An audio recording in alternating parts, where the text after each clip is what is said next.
पहले कथा में कहा दिखावट, सजावट और बनावट, ये तीनों नष्ट करने वाली। हमें दिखावट की जिंदगी नहीं जीना है, हमें दिखाने की जिंदगी नहीं जीना। घरों में कई लोग ऐसे होते हैं, परिवार में, समाज में, कुल में कुछ लोग ऐसे होते हैं जो दिखते कुछ हैं और होते कुछ हैं। मेरे महादेव के परिवार में, मेरे शंकर जी के परिवार में, मेरे भोलेनाथ जी के परिवार में, मेरे देवादिदेव महादेव के परिवार में, मेरे शंकर भगवान के परिवार में कोई दिखावा करने वाला नहीं है। मेरे शंकर भगवान के परिवार में दिखावे की जिंदगी जीने वाला नहीं।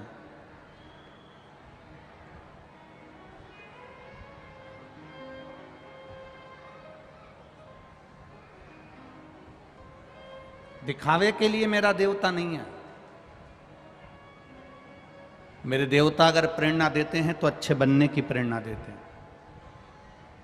मेरे देवादिदेव महादेव अगर प्रेरणा देते हैं तो अच्छे बनने की प्रेरणा देते हैं। आप इतनी दूर दूर से आए हो,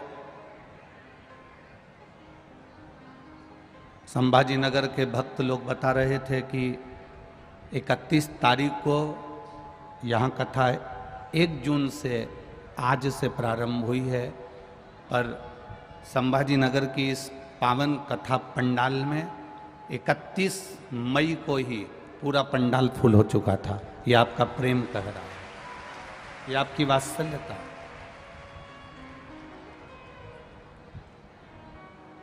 अब इतनी दूर दूर से तुम लोग आके बैठे हो, इतनी दूर दूर से आप लोग आए हो, इतनी दूर दूर से यहाँ पहुँचे हो, तो तुम अपना दरवाज़ा छोड़कर, अपना घर छोड़कर, अपना परिवार छोड़कर अगर छत्रपति संभाजी नगर तक पहुँचे हो, शिव महापुराण तक पहुँचे हो, तो मेरा महादेव भी तुम्हारे दरवाजे तक तो जरूर पहुँचेगा ना। वो भी तो पहुँचेगा। आप आए हो, आप पहुँचे हो उसके दरवाजे तक, वो भी तो करुणा करेगा, वो भी तो कृपा करेगा।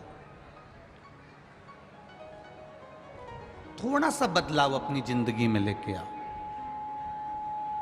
शिव महापुराण की कथा कहती है, देवराज नाम का ब्राह्मण जो कभी मंदिर नहीं गया, जो कभी शिवालय नहीं गया, जो कभी देवालय नहीं गया, जो कभी भगवान की चौखट पर नहीं गया, जो कभी भगवान के द्वारे नहीं गया, पर चोरी का धन लेकर जा रहा था और वो चोरी के धन को ले जाते उसको शरीर में ताप पड़ गया, शरीर में ठंड, थोड़ा सा बुखार आ गया। और शरीर में जब ताप पड़ा, शरीर में जब कष्ट हुआ, तो उसको ठंड लगी, उसका शरीर कांपने लगा।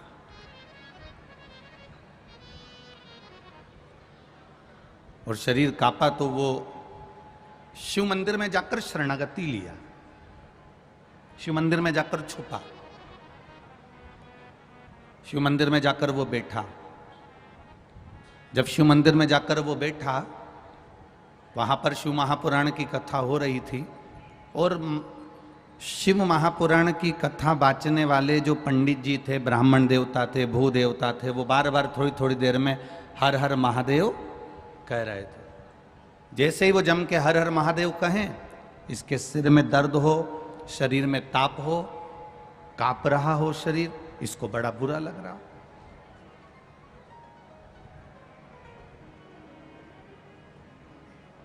एक बीमार व्यक्ति से अगर कहा जाए कि तुम कथा सुनने बैठ जाओ, एक बीमार व्यक्ति से कहा जाए कि तुम भगवान का गुणगान करो, एक बीमार व्यक्ति से कहा जाए कि तुम भगवान का भजन करो, तो वो कहेगा मेरे तो शरीर में कष्ट हो रहा है और ये भजन की बात कर रहा है।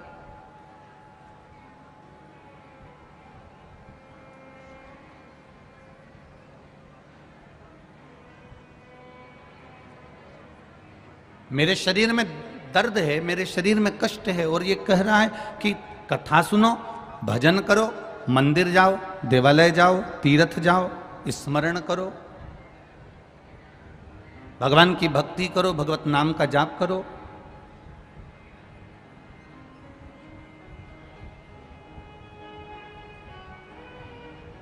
देवराज के शरीर में तप है, देवराज के शरीर में कष्ट है, और देवराज के शरीर में जो कष्ट था, वो कष्ट के कारण देवराज मन को महादेव से नहीं जोड़ पा रहा। आप सबसे निवेदन है, जितने भी लोग छत्रपति संभाजी नगर में आए हैं,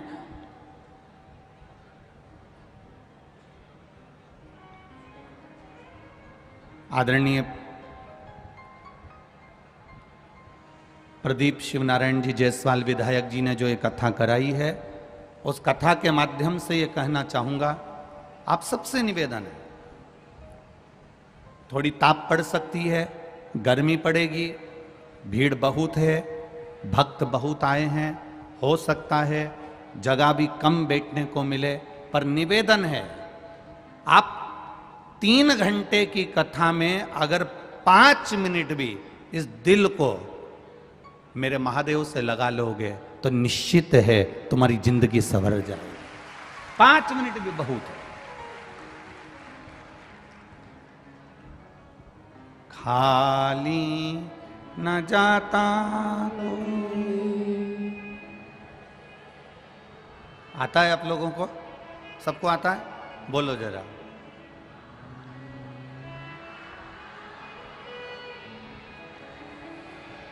दर से तुम्हारे खाली न जाता कोई, दर से तुम्हारे मैं भी खड़ा हूँ, नन्ही बाहें पसारे, अपने हृदय से लगा लो, लगा लो, गिरा जा रहा हूँ, उठा लो, उठा लो, गिरी जा रही हो, उठा लो, उठा लो, भोले अपने दर से अब तो न टारो, गिरा जा रहा उठा लो, उठा। शिव कथा कह रही है, आप दिल से 3 घंटे की कथा में से अगर 5 मिनट की भी कथा मिले, 3 घंटे की कथा में से भी अगर 5 मिनट का समय मिले, मिठास बनाओ, मिठास मीठा करिए उसको। 3 घंटे की कथा में भी अगर 5 मिनट भी आपके जीवन में मिल जाएं, जो भगवान शंकर से तुम्हारे दिल को भगवान देवाधिदेव महादेव से जोड़ ले, तो समझो जीवन सवर गया, सार्थक हो गया। बहुत कठिन जिंदगी है, बहुत कठिन, पर उस कठिन जिंदगी को भी सरल बनाने का तरीका सिखा देती है शिव महापुराण की कथा।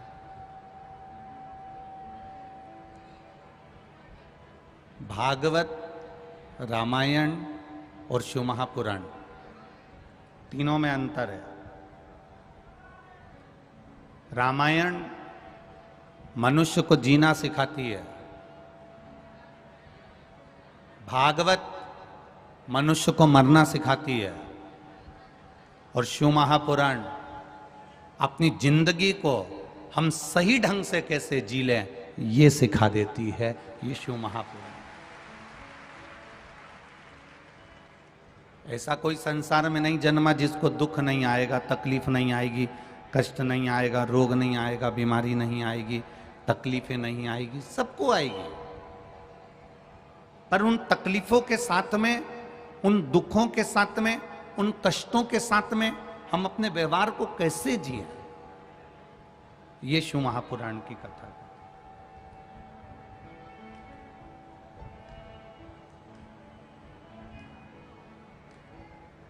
एक बार स्वामी विवेकानंद जी अपनी गुरु माता के पास में पहुंचे। श्री रामकृष्ण परमहंस जी नहीं थे वहां पर, और स्वामी विवेकानंद जी जब अपनी गुरु माता के पास पहुंचे और गुरु माता से कहा, मां मैं विदेश जा रहा हूं, आप ऐसा आशीर्वाद दे दो मां कि इस शरीर से किसी का बुरा ना हो, इस शरीर से किसी का बुरा ना हो, इस वाणी से किसी का बुरा ना हो, मेरे द्वारा किसी का बुरा ना हो, ऐसी कृपा कर दो। अपनी गुरु माता से स्वामी विवेकानंद जी कह रहे थे कि मेरे द्वारा किसी का बुरा ना हो।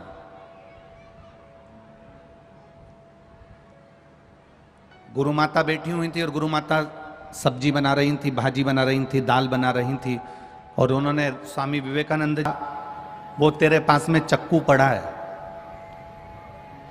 तेरे पास में जो चाकू पड़ा है ना, वो चाकू मुझे दे दे। बिल्कुल गुरु माता के बिल्कुल पास में चाकू पड़ा था, पर गुरु माता ने चाकू नहीं उठाया और स्वामी विवेकानंद से कहा कि वो चाकू उठा के मुझे दे दे। बहुत ध्यान लगाकर सुनना कथा को। स्वामी विवेकानंद जी कह रहे हैं, मां मुझे आशीर्वाद दो कि मेरे शरीर के द्वारा, मेरे द्वारा, मेरी वाणी के द्वारा किसी का दिल ना दुखे, किसी को कष्ट ना हो, किसी को तकलीफ ना हो, किसी को कोई दुख ना हो।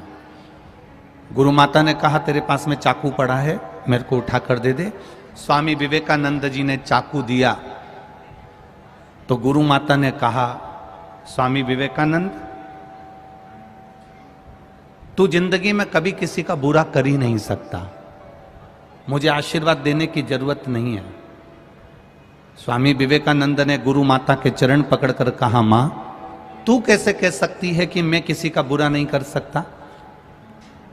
गुरु मां ने कहा, मैंने तुझसे चाकू मांगा था, तूने जो चाकू मुझे दिया ना, उस चाकू की जो नोक थी, चाकू की जो धार थी, उसको तूने अपनी साइड से पकड़ा और जो चाकू का हत्था था उसको तूने मुझे दिया। जो खुद अपनी ओर दुख को कर लेता है और दूसरे को सुख दे देता है, वो दुनिया में कभी दुखी नहीं हो सकता।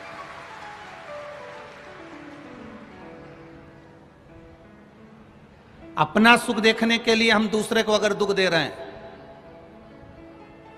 मेरा निवेदन, इतने सारे लोग यहां पर कथा सुनने के लिए आए हैं, बाउंड्री पर कार्यकर्ता खड़े हैं, इन लोगों से एक निवेदन जरूर करूंगा, तुम्हारे पीछे बहुत सारे लोग कथा को सुनने के लिए बैठे हैं, तुम्हारे द्वारा किसी को कष्ट ना हो इसलिए तुम भी बैठ सकते हो।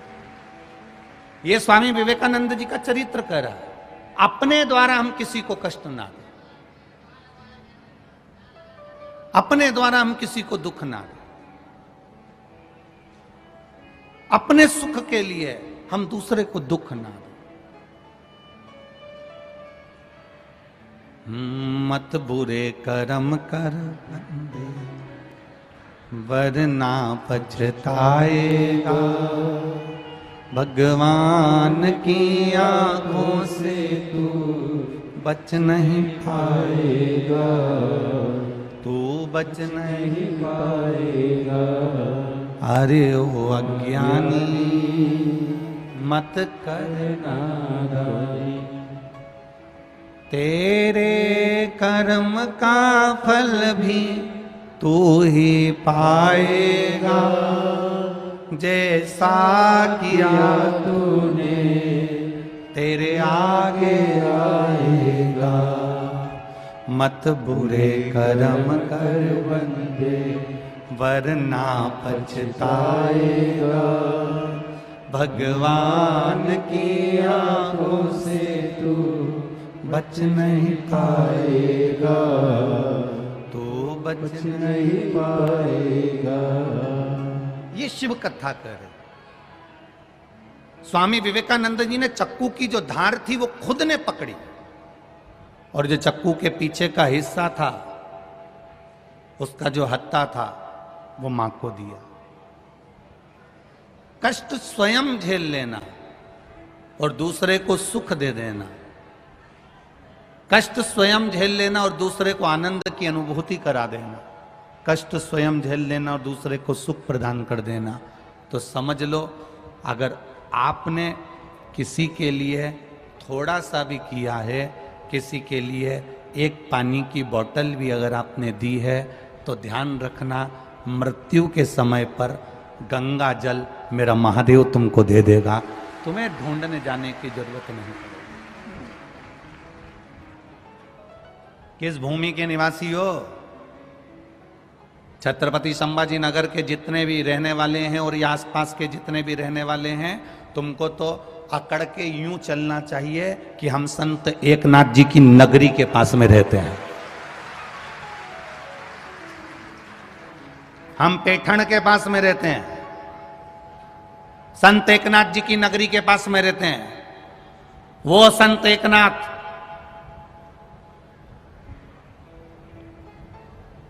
जो त्रिवेणी के संगम पर से गंगा का जल भरकर रामेश्वर भगवान को चढ़ाने के लिए जा रहे थे।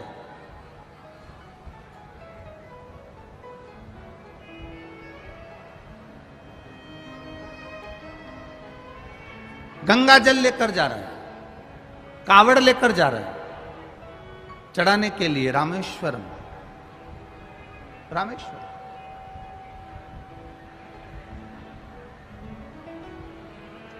संत एकनाथ जी के मन में भाव जागृत हुआ कि मेरा मन है कि मैं रामेश्वर जाऊं और गंगा जी का जल शिव जी को चढ़ाऊं।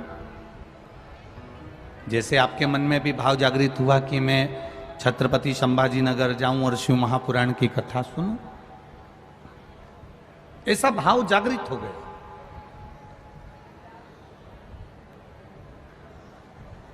अब संत एकनाथ जी अपनी टोली के साथ में पहुंच गए त्रिवेणी के संगम पर, गंगा जी, यमुना जी, सरस्वती जी के तट पर। जल भरा, कांवड़ ली, चल दिए। अब भोले तो भोले, शिव तो शिव। शंकर भगवान जैसी परीक्षा दुनिया में कोई नहीं लेता। जितनी शिव परीक्षा लेते हैं उतना कोई नहीं लेता। जितनी शिव परीक्षा लेते हैं उतनी परीक्षा कोई नहीं ले सकता, और जितना शिव देते हैं उतना दुनिया में कोई नहीं दे सकता।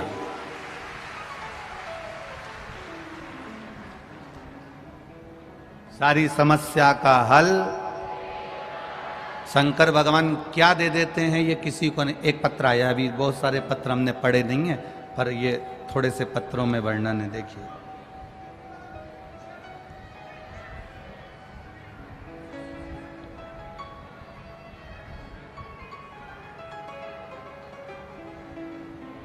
शोभा आत्माराम चौहान,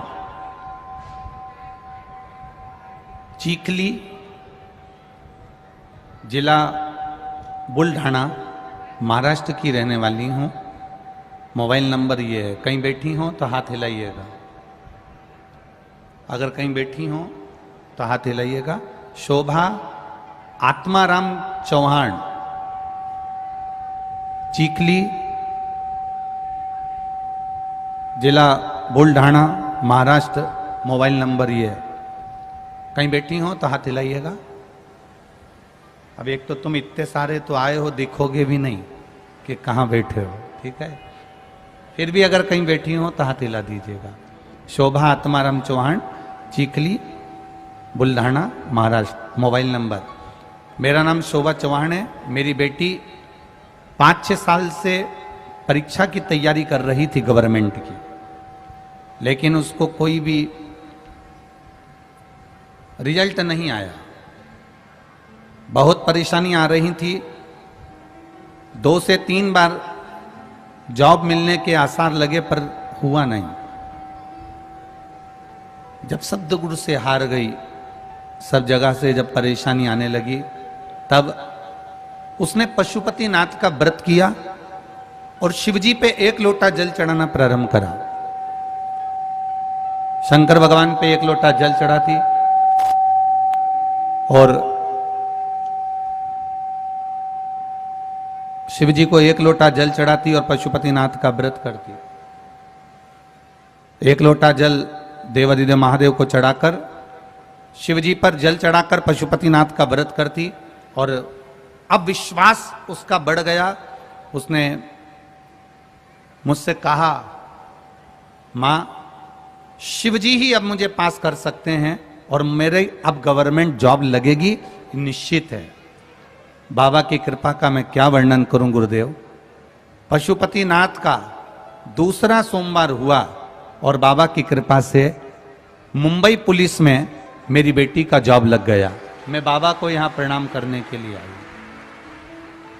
ये शिव तत्व है, ये उगड़दानी, ये त्रिकालदर्शी, ये कैलाशी, ये अविनाशी, ये शिव है, ये बाबा देवदेव महादेव, ये भगवान शिव है। आपका किया गया विश्वास, आपका किया गया भरोसा, आपका किया गई दृढ़ता कहीं ना कहीं सुख देती ही है। एक पत्र और बड़ा सुंदर है।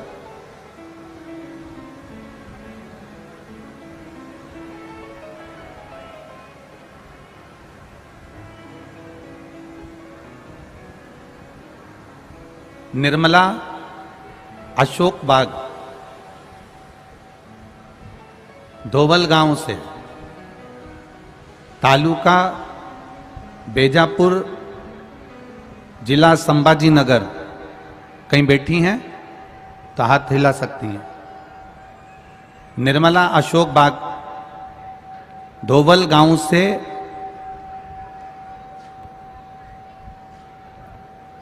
बेजपुर, जिला संभाजी नगर, कहीं बैठी हो तो हाथ, आप ही हैं, दोनों हाथ हिला दो ऐसा, हाँ दोनों हाथ हिला दो ऐसा। गुरुजी, मेरी पड़ोसन सीहोर गई थी, वहां से कंकर लाई थी। कंकर को ही मेरी पड़ोसन ने मुझे लाकर दे दिया और शंकर जी के मान में पूजन करने लगी। मेरी पड़ोसन ने कहा, ये वो कंकर है।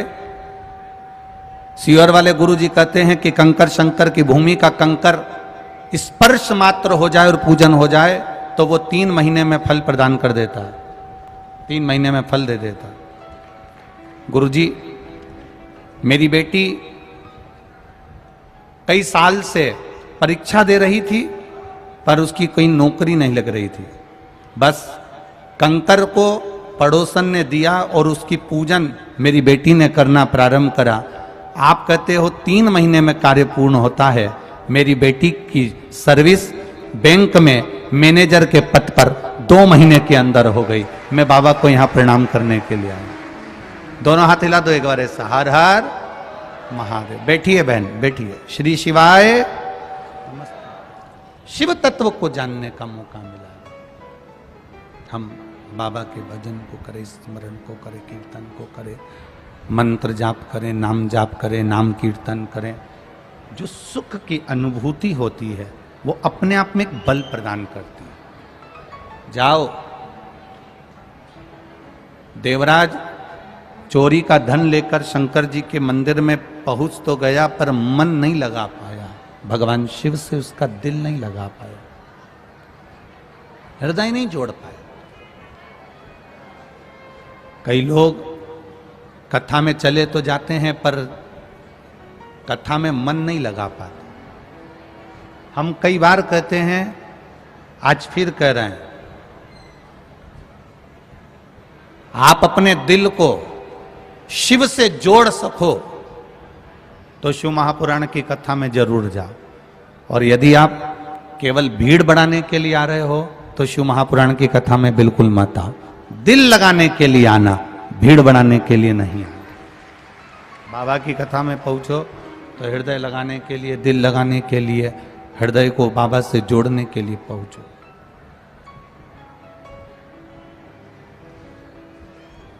भगवान से जोड़ने के लिए पहुंचो। देवराज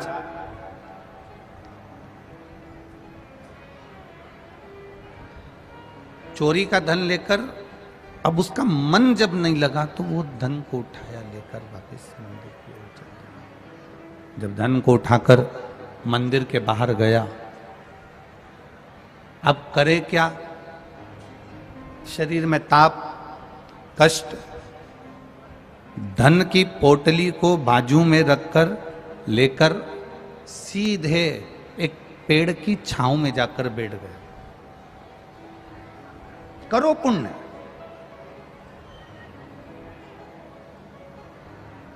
देवराज को नहीं मालूम कि मैं बेलपत्री के पेड़ के नीचे हूं।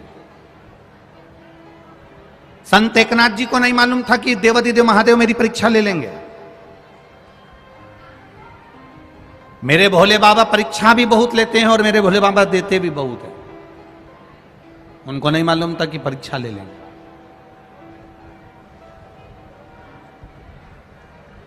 चले देवराज जैसे पेड़ के नीचे जाकर बैठा, संत एकनाथ जी गंगा का जल लेकर, कांवड़ लेकर रामेश्वर के लिए निकल गए। और संत एकनाथ जी जब रामेश्वर के लिए निकले,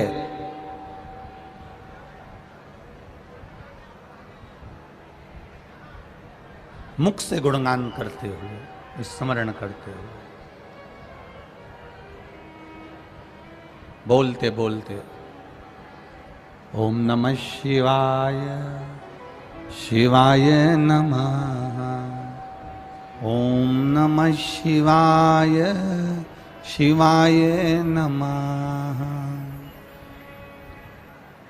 ओम नमः शिवाय शिवाय नमः, ओम नमः शिवाय शिवाय नमः, ओम नमः शिवाय शिवाय नमः, ओम नमः शिवाय शिवाय नमः, शिवाय नमः शिवाय नमः, ओम नमः शिवाय शिवाय नमः। चले संत एकनाथ जी बोलते बोलते चले। अब देखिए मेरे महादेव ने क्या परीक्षा ली। परीक्षा बहुत लेता है बाबा, और परीक्षा लेने के बाद जब देता है तो कमी नहीं देता। यह आप लोगों की परीक्षा है। चिलचिलाती हुई धूप, पार्किंग भी 2 किलोमीटर दूर, वहां से पैदल चलकर यहां तक आना, चिलचिलाती धूप में बैठना और बैठकर महादेव का भजन करना, बैठकर भगवान शिव का गुणगान करना। और उसमें भी पड़ोसन कहीं निकल कर जा रही है तो लात रखती रखती चली जा रही है। कोई ने बैग अपने ऊपर रख दिया, कोई ने पांव रख दिया, कोई ने हाथ रख दिया, कोई पड़ोसन बात कर रही है तो कोई कोहनी मार रही है, तो कोई कुछ कर रही है, तो कोई कुछ कर रही है। उस बीच में महादेव से लगन लगाना ये बहुत कठिन काम है महाराज, बहुत कठिन, बहुत कठिन। परीक्षा बहुत लेता है। इतनी परीक्षा मेरा देवाधिदेव महादेव लेता है, इतनी परीक्षा मेरा महादेव लेता है। पर जब परीक्षा ले लेता है, परीक्षा लेने के बाद मेरा महादेव जब देता है तो झोली भी छोटी पड़ जाती है, इतना मेरा महादेव दे देता है। ये शिव तत्व है, ये शंकर की अवघड़ी है, ये शिव तत्व। संत एकनाथ जी की परीक्षा लेने के लिए मेरे भोलेनाथ जी सामने आए। चलते चलते चलते चलते जब त्रिवेणी का जल भरकर जा रहे थे, पानी लेकर जा रहे थे, जल लेकर जा रहे थे, त्रिवेणी के जल को लेकर, गंगा जल को लेकर जब जाने लगे, बीच रास्ते में मेरे भोलेनाथ एक गधे का रूप रखकर बेहोशी में भूमि पर गिर गए, जमीन पर गिर गए। और मेरे भोलेनाथ जी जब जमीन पर, एक गधा जमीन पर पड़ा हुआ है, संत एकनाथ जी गंगा जल लेकर जा रहे हैं। जल ले जाते जो संत एकनाथ जी ने देखा कि कोई गधा प्यास से बिलख रहा, प्यास लग रही उससे बिलख रहा, बार बार गिर रहा है, बार बार खड़ा हो रहा है, फिर गिर रहा है, फिर खड़ा हो रहा है। संत एकनाथ जी ने देखा, संत स्वभाव बड़ा निर्मल स्वभाव, बड़ा निर्मल। और संत एकनाथ जी ने जब देखा, गंगा जल में से गंगा जली उठाई, कावड़ में से गंगा जल उठाकर गधे को पिलाना प्रारंभ करा। साथ में जितने लोग थे सब कहने लगे ये जल तो तुम प्रयागराज से लेकर आ रहे हो, त्रिवेणी संगम से लेकर आ रहे हो और रामेश्वर बाबा को चढ़ाना है और तुम ये जल यहां गधे को पिला दे रहे हो। संत एकनाथ जी ने कहा सबसे बड़ी सेवा है एक जीव की सेवा कर दे, एक जीव की सेवा कर दे, यह दुनिया की सबसे बड़ी सेवा। कभी प्यासे को पानी पिलाया नहीं, बाद अमृत पिलाने से, बोलो बोलो जम के बोलो, क्या फायदा। कभी गिरते हुए को उठाया नहीं, बाद आंसू बहाने से क्या फायदा। उस लाभ का क्या मतलब।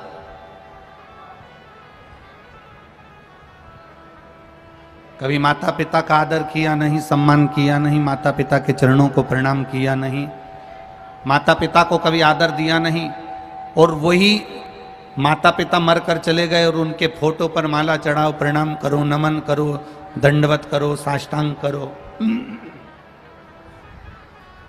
तो उसका लाभ क्या है।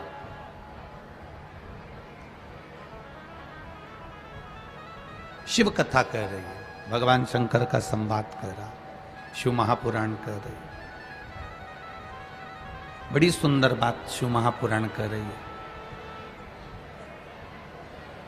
संत एकनाथ जी ने गंगा का जल लेकर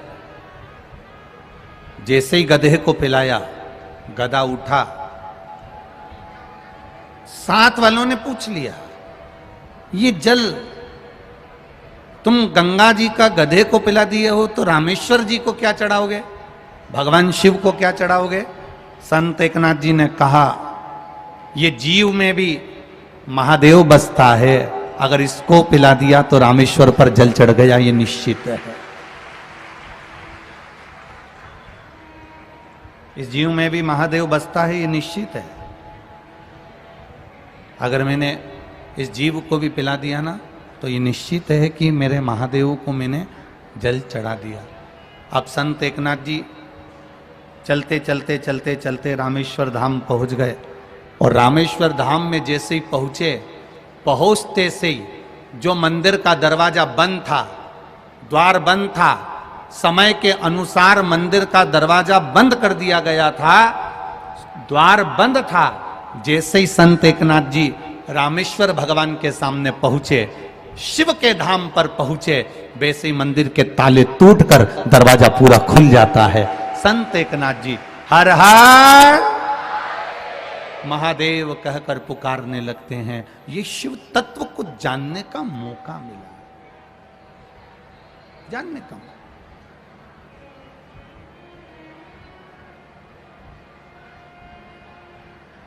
शिव को पहचानने का मौका है। देवराज नहीं पहचान पाया, देवराज नहीं पहचान।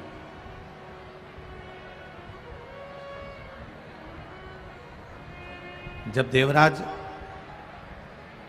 भगवान शिव को नहीं जान पाया, बेलपत्री के पेड़ के नीचे देवराज के प्राण छूट रहे, बेलपत्री के पेड़ के नीचे देवराज के प्राण छूट रहे। और बेलपत्री के पेड़ के नीचे जैसे ही देवराज के प्राण छूट रहे, देवराज को नहीं मालूम कि ये बेलपत्री का वृक्ष है, दुनिया के लोगों को नहीं मालूम कि ये जहां तुम कथा बैठकर सुन रहे हो, जो पंडाल में बैठकर कथा श्रवण कर रहे हो, टीवी के माध्यम से कथा श्रवण कर रहे हो, मोबाइल के माध्यम से कथा श्रवण कर रहे हो, जहां बैठकर तुम कथा सुन रहे हो, तुम्हें इस चीज का अंदाजा नहीं होता कि शिव महापुराण की कथा सुनना मात्र कल्प वृक्ष की छाए में बैठे हो, कल्प वृक्ष की छाओं में जो मांगोगे मेरा महादेव वो तुम्हें प्रदान कर देगा 3 महीने के अंदर। ये वो कल्प वृक्ष, वो कल्प वृक्ष।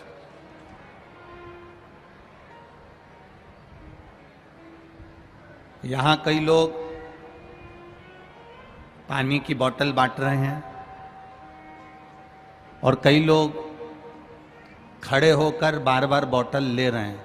हम उनसे निवेदन करना चाहेंगे, आप अपने अपने घर से एक नहीं 2 पानी की बोतल भर कर लाओ। बैठकर ये पानी की बोतल मिल जाएगी पर कथा नहीं मिल पाएगी।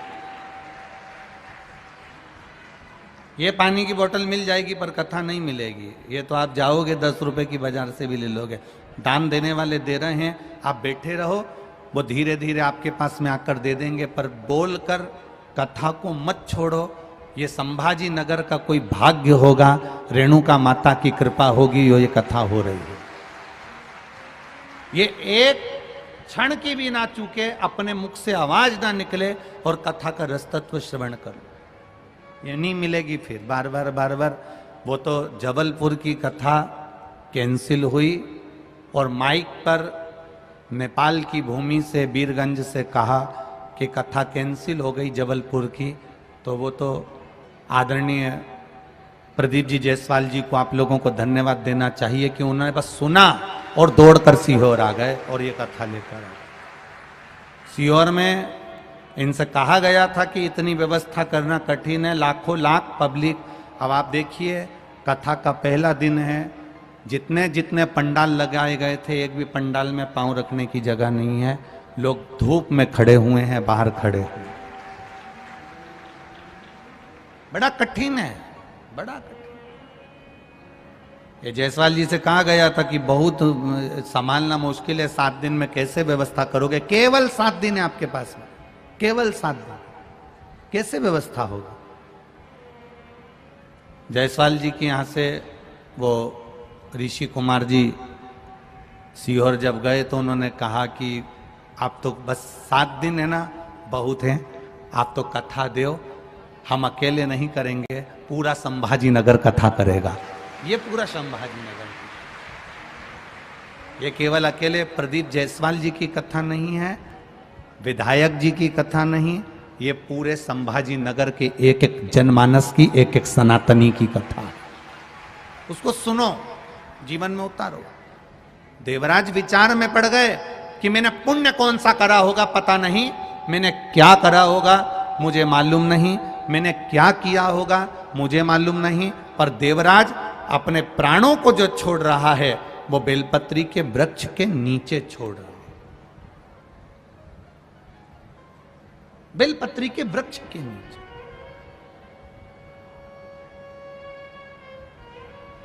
एक बेलपत्री के पत्ते में, अब तो लोग उस पर सर्च करने लगे, रिसर्च करने लगे, बेलपत्री के एक एक पत्ते में क्या क्या विराजमान है। अब तो रिसर्च सेंटर खुल गए जिसमें इन बेलपत्री के पत्तों को डालकर देखा जाता है कि बेलपत्री के पत्ते की इस डाली के अंदर कितना रसतत्व है, पत्तों में कितना रसतत्व है। तो वैज्ञानिक सर्च कर कर निकाल रहे हैं।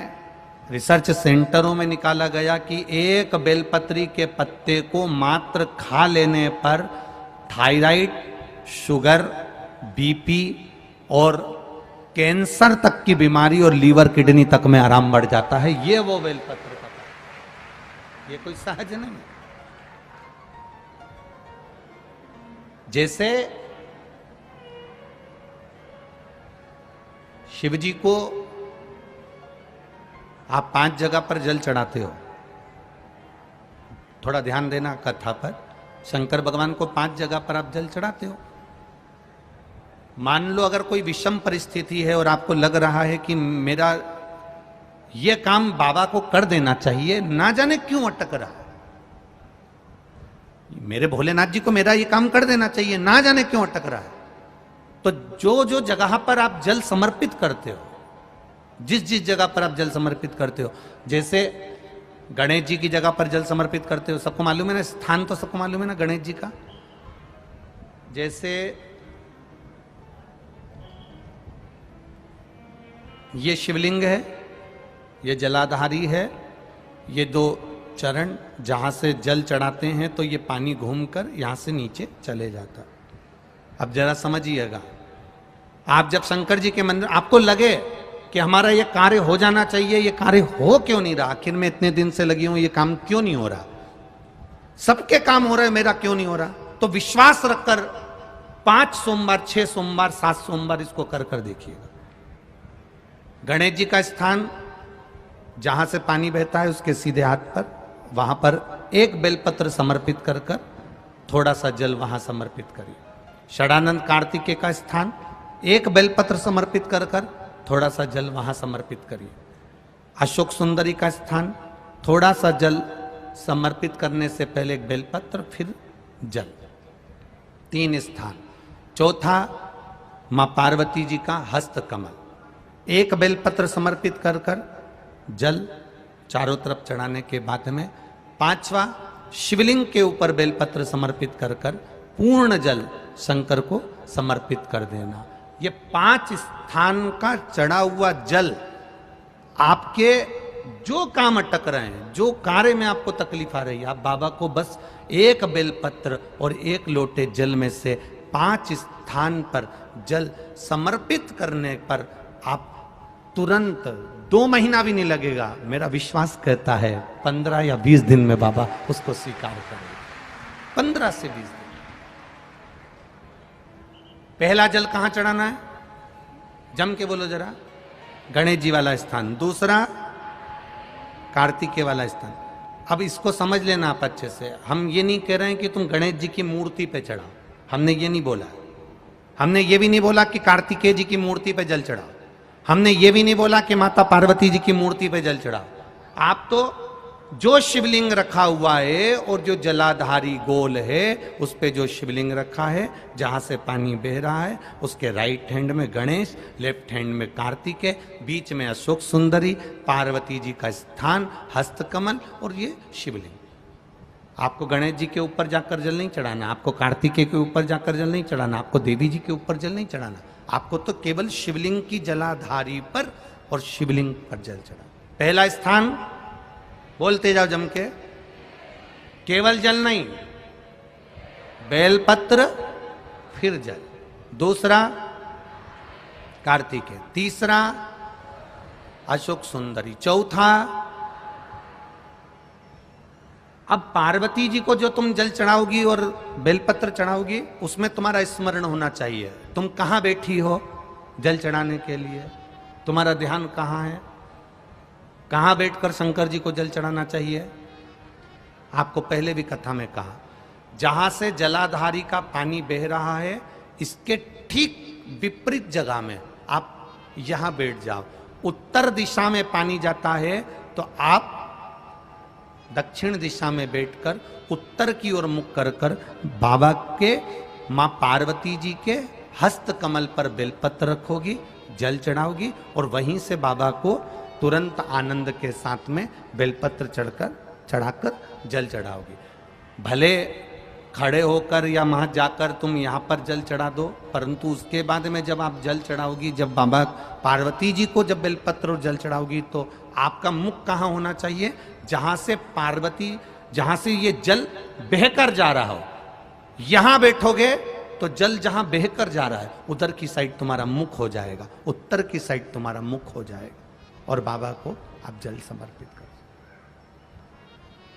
तो पहला जल बेलपत्र गणेश जी, दूसरा कार्तिकेय जी, तीसरा अशोक सुंदरी, चौथा माता पार्वती जी का हस्त कमल और 5वें नंबर का जल भगवान शिव के ऊपर, अर्थात भगवान देवाधिदेव महादेव से प्रार्थना करते हुए कि तेरा ही दिया मैंने खाया पिया है, तेरा शुक्रिया है, तेरा शुक्रिया।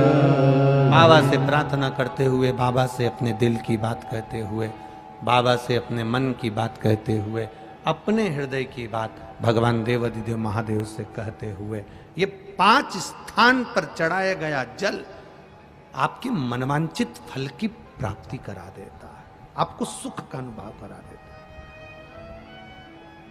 5 जगह पर चढ़ाया,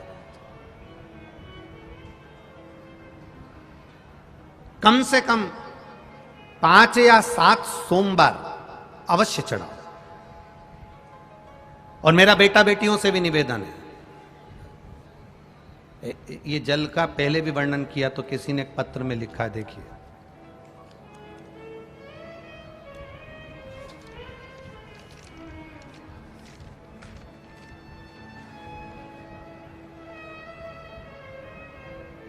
मेरा नाम जयश्री सुभाष देवरे, मैं अमलनेर जिला जलगांव महाराष्ट्र का हूं। मेरा मोबाइल नंबर ये है। कहीं बैठे हैं? आप ही हैं? दोनों हाथ हिला दो ऐसा एक बार। हाँ, दोनों हाथ हिला दो ऐसा।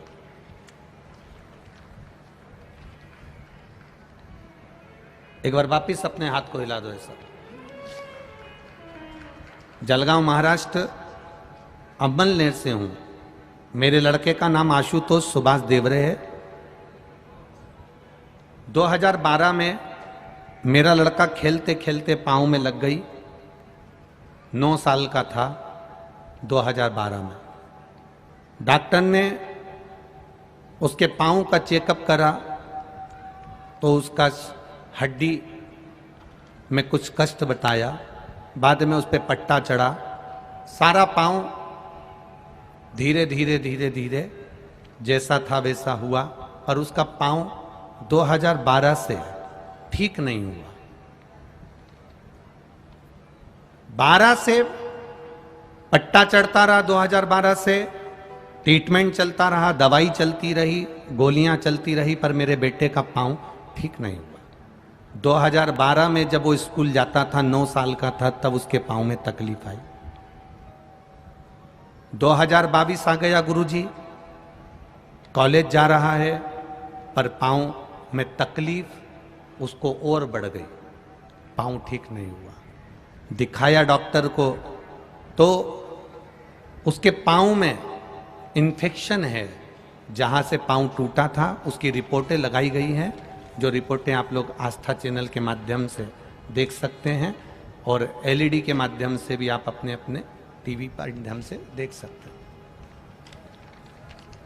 डॉक्टर ने इन्फेक्शन बता दिया, हड्डी गल चुकी है, हड्डी सड़ चुकी है और चलने में तकलीफ आने लगी। सारे डॉक्टरों का इलाज करवाया, पर गुरुजी आराम नहीं। फिर किसी ने कहा आप शिवजी पर जल चढ़ाओ। 5 स्थान पर जल की महत्वता गुरुजी ने पहले भी कही, आज फिर वही कथा सामने आ गई। चढ़ाइए जल। 1 लोटा जल चढ़ाना प्रारंभ करा। शिवजी पर चढ़ी हुई बेलपत्र बेटे को खिलाना प्रारंभ करी। जो डॉक्टर ऑपरेशन का कह रहे थे, जो बेटा 2012 से सही से चल नहीं पा रहा था, मात्र 8 से 10 दिन के अंदर मेरा बेटा चलने लगा और उसका पांव ठीक हुआ। ये शिव का। बैठिए बहन। हर हर महादेव। अब ठीक है बाबू, दोनों हाथ हिला दो एक बार। हर हर महादेव। शिव तत्व की ओर जाना। 5 जगह पर चढ़ाया गया जल, 5 स्थान पर समर्पित किया गया जल साधारण नहीं होता। हम फिर निवेदन करेंगे, 5 जगह का जल और 5 जगह करा गया प्रणाम कभी खाली नहीं जाता। पहला स्थान, अपने पिता के चरणों को जो प्रणाम करता है उसको कभी गरीबी नहीं आती। दूसरा, जो अपनी माता को प्रणाम करता है वो कभी बदनसीब नहीं होता। तीसरा, जो अपने भाई को प्रणाम करता है उसकी जिंदगी में कभी गम नहीं आता। चौथा, जो अपनी बहन को प्रणाम करता है उसका चरित्र कभी गंदा नहीं होता। और 5वां, जो अपने गुरु के चरणों को प्रणाम करता है उसकी जिंदगी में कभी कष्ट आता ही नहीं है। ये शिव तत्व। 5 स्थान पर चढ़ाया गया जल, गणेश, कार्तिकेय, अशोक सुंदरी, मां पार्वती और शिवलिंग। 5 जगह पर चढ़ाया गया जल आपके मनवांछित फल की प्राप्ति करा देता है, और 5 जगह पर करा गया प्रणाम आपके जीवन को आनंदित कर देता है। पहला पिता, दूसरी माता, तीसरा बड़ा भाई, चौथे नंबर पर अपनी बहन और 5वें नंबर पर गुरु के चरण। करो प्रणाम। आज सबसे बड़ा दुख का कारण है लोग संस्कारों से विहीन हैं, संस्कारों से विहीन। टीवी पर रोज डिबेट हो रहा है। वो 16 साल की लड़की, 16 साल की बेटी, क्या नाम था, साक्षी, 16 साल की बेटी का 40 बार चक्कू मारकर और सिर पर पत्थर मारकर जो कृत्य किया गया, उसके लिए रोज टीवी पर बहुत विद्वान बैठकर डिबेट कर रहे हैं। कोई कुछ बोलता है, कोई कुछ बोलता है, कोई कुछ बोलता है, कोई उसका पुराना चरित्र निकालेगा, कोई कुछ निकालेगा, कोई कुछ निकालेगा और टीवी पर सब शो कर दिया जाएगा। मेरा तो इतना सा निवेदन है अपनी बेटियों से, हम किसी को दोष नहीं देंगे, दोष हम अपने आप को देंगे कि तुम एक भारत की भूमि पर जन्म लेने वाली बेटी, सनातन धर्म में पैदा होने वाली बेटी, हिंदू धर्म में पैदा होने वाली बेटी, सोमवार का व्रत करने वाली बेटी, गणेश जी की स्थापना करने वाली बेटी, दुर्गा की पूजन करने वाली बेटी, संत साधुओं का सम्मान करने वाली बेटी, इनके चक्कर में पड़ कैसे जाती है।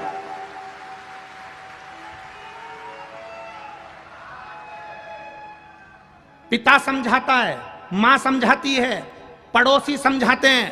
उस लड़की का जहां कत्ल हो रहा था वहां से पूरा मोहल्ला निकल कर जा रहा था। बोलो, टीवी पर देखा होगा, मोहल्ले के लोग जा रहे हैं, गली के लोग जा रहे हैं, नगर के लोग जा रहे हैं, एक भी नहीं बचा पाया। कारण क्या था? मोहल्ले के लोगों ने पहले समझाया होगा, घर के लोगों ने पहले समझाया होगा, रिश्तेदारों ने पहले समझाया होगा, पर हर बार उसके मुंह से ये शब्द निकला होगा, ये ऐसा नहीं है, ये तो मेरे हृदय में बसता है, ये मेरा सम्मान करता है, ये ऐसा नहीं है। बाप समझाए बेटी को, बेटी समझ नहीं पाती है। मां समझाए बेटी को, बेटी समझ नहीं पाती है। भाई समझाए बेटी को, बेटी समझ नहीं पाती है। मोहल्ले के लोग समझाए बेटी को, बेटी समझ नहीं पाती है।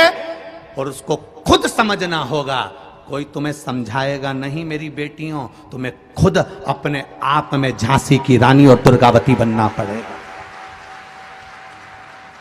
तुम्हें कोई समझाने वाला पैदा नहीं होगा, तुम्हें खुद समझना पड़ेगा कि तुम्हारा अच्छा क्या है और तुम्हारा बुरा क्या है। ये टीवियों पर डिबेट तो चलता रहेगा, एक दूसरे के ऊपर तानाकसी खींचते रहेंगे, एक दूसरे के ऊपर क्लेम लगाते रहेंगे, एक दूसरे के ऊपर ऑब्जेक्शन देते रहेंगे, पर अंदर से मेरी बेटियों तुम्हें समझना पड़ेगा, तुम्हें समझना पड़ेगा। तुम थोड़ा सा भी नहीं जान पाती हो। एक बात आपसे कहेंगे, जिस घर के बच्चों को माँ बाप के शब्द, गुरु के शब्द बुरे लगने लगे और अपने दोस्तों के शब्द अच्छे लगने लगे, समझ लेना वो बेटा बेटी की जिंदगी नाश होने वाली है। जिस बेटा बेटी को दूसरे के शब्द अच्छे लगे, जिस बेटा बेटी को अपने मित्रों के शब्द अच्छे लगे, जिस बहन बेटी को अपनी सहेलियों के शब्द अच्छे लगने लगे, माता पिता कुछ कहें बुरा लगेगा, सास ससुर कुछ कहें बुरा लगेगा, घर के माता पिता, घर के बड़े कुछ कहें बुरा लगने लगेगा, और दूसरे के शब्द तुम्हें अच्छे लगने लगे, समझ लेना विनाश काले विपरीत बुद्धि, तुम्हारा जीवन अब बर्बादी की ओर हो गया। मेरी बेटियों, मेरी बहनों, मेरी माताओं, आपसे निवेदन है, फिर निवेदन करेंगे आपसे, बहुत बड़ा निवेदन है आपसे। इस सनातन धर्म की लाज बचाने में आपकी जरूरत है, और वो लाज एक पिता अपनी बेटी को पढ़ाने में कमी नहीं रखता, उसको पालने में कमी नहीं रखता, उसको बाहर भेजने में कमी नहीं रखता।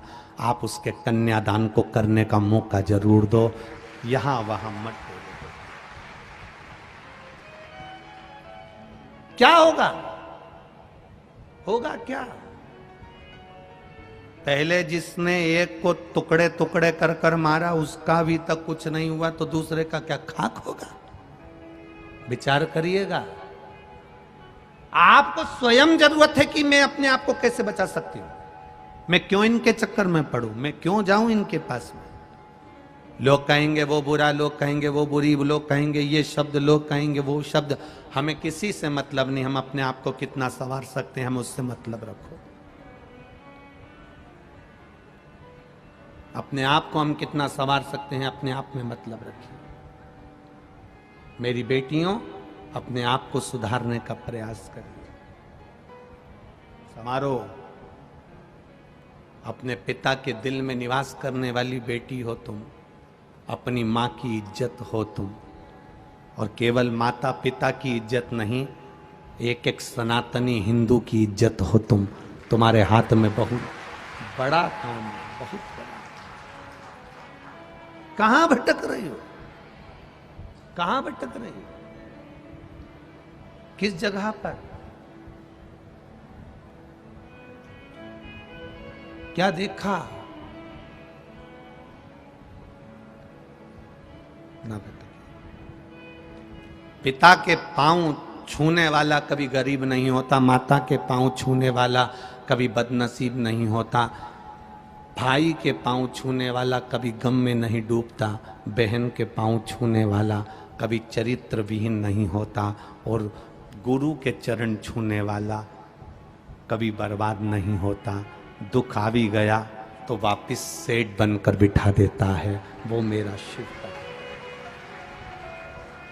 कोई आज बनेगा, कोई कल बनेगा, शंकर को जल चढ़ाने वाला एक ना एक दिन सेठ जरूर बनेगा, ये निश्चित है। देरी हो सकती है, फाइल थोड़ी मोटी हो सकती है, मेरे भोले बाबा दुख मिटाने में थोड़ी देरी कर सकते हैं, पर विश्वास रखना, तुम रोज मंदिर जाना चालू कर दो, शिव को जल चढ़ाना चालू कर दो, निश्चित है तुम्हें किसी की जरूरत नहीं पड़ेगी। जिस हाथ से तुमने महादेव को जल चढ़ाया है ना, वो हाथ महादेव पकड़ लेता है, कभी नहीं छोड़ता, मरते दम तक नहीं छोड़ता, आखिरी तक नहीं छोड़ता। करो आप शिव को जल समर्पण। लग रहा है आपको कि मेरे को ये दुख आ गया, मेरे को ये तकलीफ आ गई, मेरे को ये कष्ट आ गया, नहीं हो रहा मेरा काम, मैं बहुत दुख में जिंदगी जी रही हूं, तो लगाओ एक लोटा जल ले, उसी में से गणेश जी, कार्तिकी, अशोक सुंदरी, माँ पार्वती और बोलो जम के देव अधिदेव महादेव को चढ़ाई, चढ़ाओ।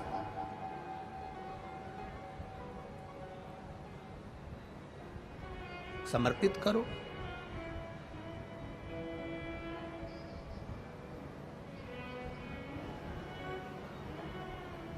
शिव जी का समर्पण। संत एकनाथ जी का परीक्षा भगवान भोलेनाथ जी ले लिए, परीक्षा लिए, गधे के रूप में आकर परीक्षा ले। आता है समय,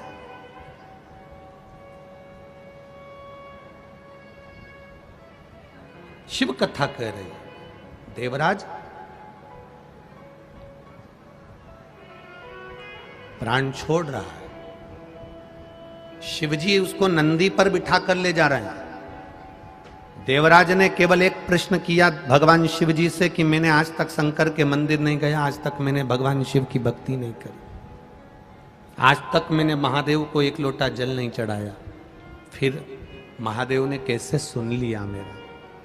एक पत्र आया है, उस पत्र में भी किसी ने यही लिखा है,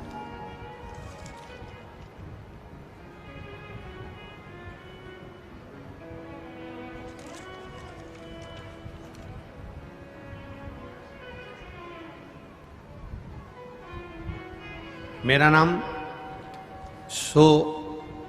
आशा साहेब राव पाटिल, बेटे का नाम अंकित पाटिल, रहीवासी जालना महाराष्ट्र मराठवाड़ा। कहीं बैठी हो तो हाथ हिलाइए, कहीं बैठे हो तो हाथ हिलाइएगा। आशा साहेब राव पाटिल, बेटे का नाम अंकित पाटिल, रहीवासी जालना महाराष्ट्र। कहीं बैठे हो तो हाथ हिलाइएगा, जहां कहीं बैठे हो हाथ हिला सकते हैं। गुरुजी, भगवान शिव की भक्ति का मैं क्या वर्णन करूं। छत्रपति संभाजी नगर के पंडाल में कथा सुनने के लिए आई हूं, बाबा को प्रणाम करती हूं, शिव जी के चरणों का स्मरण करती हूं। मैंने टीवी के माध्यम से सुना था कि 1 लोटा जल सारी समस्या का हल होता है। मेरा बेटा 1 साल से कागजी कंपनी में काम करता था। ऐसा लगता था कि बेटे को गवर्नमेंट की कंपनी में जॉब मिलना चाहिए। बेटा ना तो शंकर जी को मानता था, ना कभी किसी संत के पास जाता था, ना कभी शिव जी की कथा में जाता था, ना कभी शंकर को मानता था। 13 फरवरी को बेटे ने इंटरव्यू दिया। बस मैंने इतना सा कहा कि तू शिव जी पर एक बार भरोसा कर और 1 लोटा जल चढ़ाकर इंटरव्यू देने के लिए जा। मेरा बेटा कहता है, मां ये टीवी पर जितने महाराज आते हैं ना, इनने सबने अपना अपना धंधा बना के रखा है, क्यों तू चक्कर में पड़ती है इनके। मैंने अपने बेटे से कहा, दुनिया के लोग भले धंधा बनाए होंगे, सीहोर वाला महाराज कहता है कि बस 1 लोटा जल चढ़ा दो, वो कभी नहीं कहता कि तुम सीहोर आना, वो कहता 1 लोटा जल चढ़ा। आज तू मेरा कहना मान ले और 1 लोटा जल शिव जी को चढ़ाना चालू कर दे। मां मेरी प्राइवेट कंपनी में नौकरी है, काय को सरकारी के चक्कर में डाल रही। तेरी सरकारी नौकरी लगेगी। वो सीहोर वाला महाराज कहता है जल चढ़ाने वाला कभी खाली नहीं होता, तू चढ़ा जल और नौकरी के लिए अप्लाई कर। मेरे बेटे ने मेरे कहने पर 1 लोटा जल शिव जी को चढ़ाना प्रारंभ करा।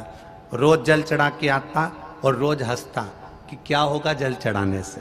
बेटे ने सरकारी नौकरी के लिए इंटरव्यू देना प्रारंभ करा। मैंने उसके लिए पशुपतिनाथ का व्रत करना प्रारंभ करा। केवल 3 सोमवार हुए, फिर बाद में प्रदोष आ गया। मैंने बेटे से कहा, एक बेलपत्री सीहोर वाला महाराज कहता है कि प्रदोष काल में शंकर का दर्शन कर ले या शिखर का दर्शन कर ले। अरे मां क्यों चक्कर में पड़ी है। बेटे को मैं मंदिर तक लेकर गई, मंदिर के अंदर नहीं गया, शिखर का दर्शन बेटे ने करा और मैंने बाबा से प्रार्थना करी, तू सच्चा है तो इसकी गवर्नमेंट जॉब लगा दे। और बाबा की कृपा से मेरे बेटे की सरकारी नौकरी का सिलेक्शन हो गया। मैं बाबा को प्रणाम करने के लिए, ये शिव तत्व है, योग घड़ी। खाली न जाता कोई दर से तुम्हारे, मैं भी खड़ी हूँ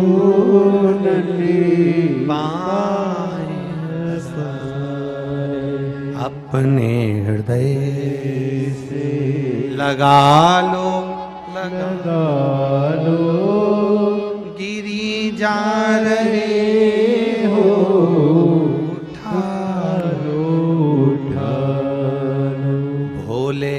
अपने दर से अब तो न टारो, गिरा जा रहा हो, उठा लो, उठा लो।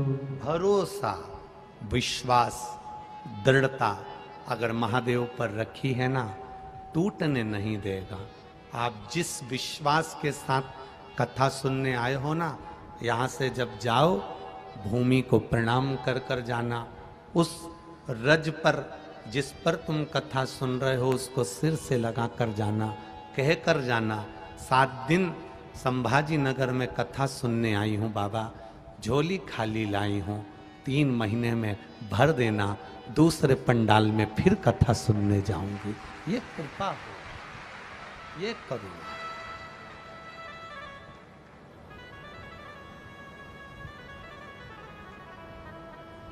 एक माँ ने अपने पत्र में लिखा है, पत्र तो बहुत सारे हैं, उसने पत्र में लिखा, मेरी है 9वीं कथा है गुरुजी, पंडाल में सुन रही हूं,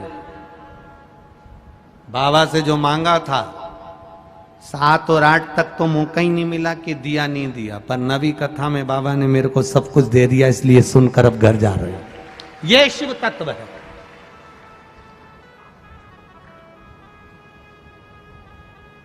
केवल भीड़ बढ़ाने के लिए या भीड़ में देखने के लिए मत आओ कि कौन कथा बाच रहा है और व्यवस्था क्या करी गई है, ये लाखों लोग क्यों आए, इनको देखने के लिए नहीं। भगवान शंकर की कथा का गुणगान करने के लिए। जितनी देर बैठो उतनी देर इस दिल को शिव से जोड़ लो।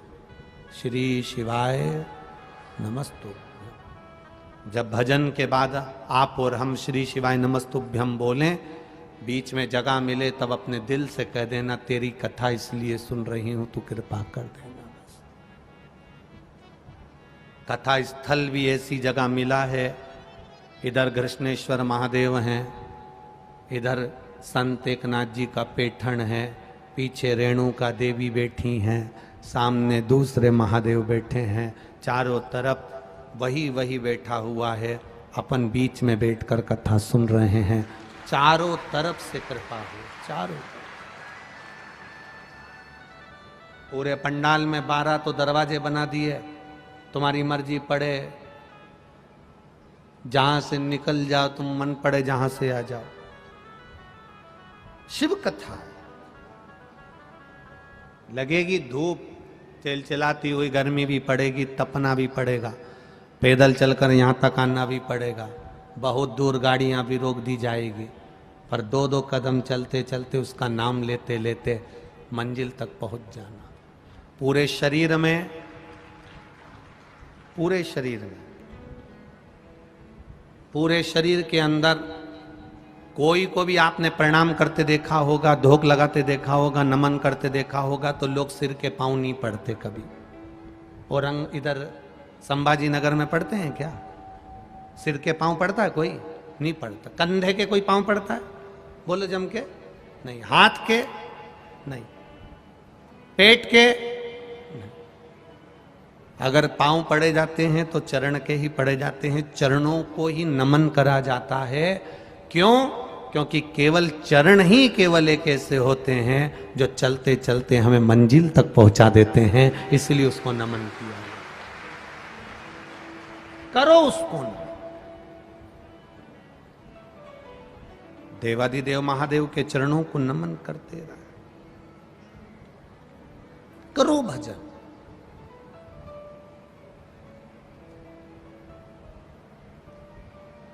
पहले डाकघर होते थे, खूब होते थे। आज अदालत होती है, कचहरी होती है। एक एक कचहरी में, एक एक अदालत में 10-10 जज बैठते हैं, ढेरों वकील बैठते हैं।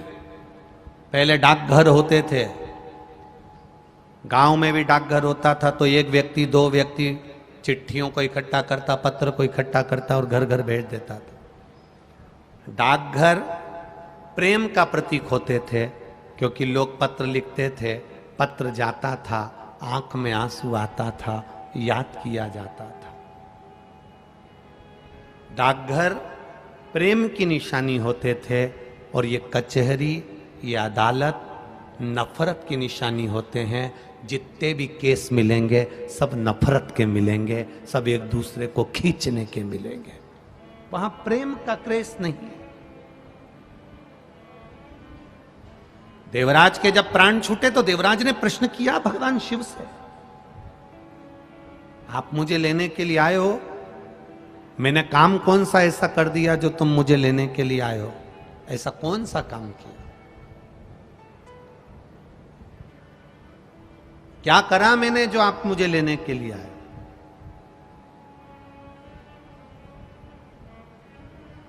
विषम परिस्थिति में भी अगर 2 रोटी अच्छी भगवान खाने को दे तो भगवान को धन्यवाद देना कि मैंने कौन सा पुण्य करा होगा जो मुझे 2 रोटी दे रहा है।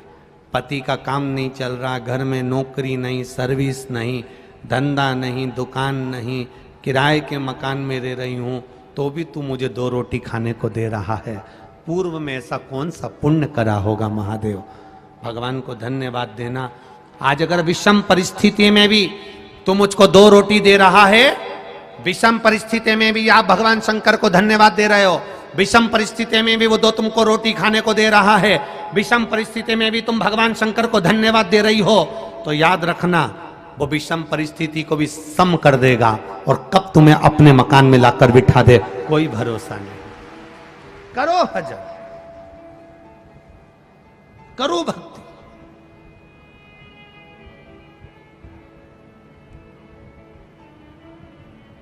विषम को सम कर सकता है।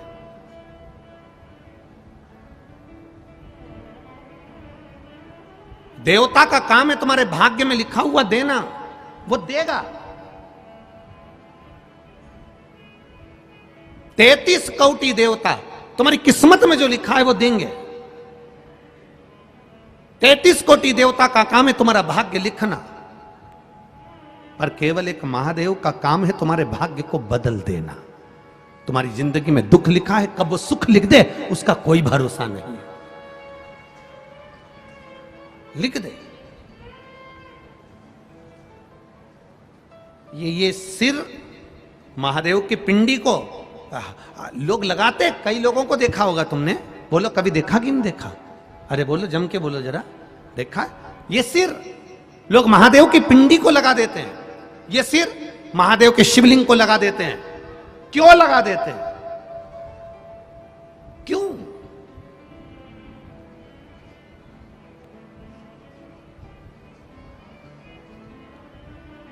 किस लिए?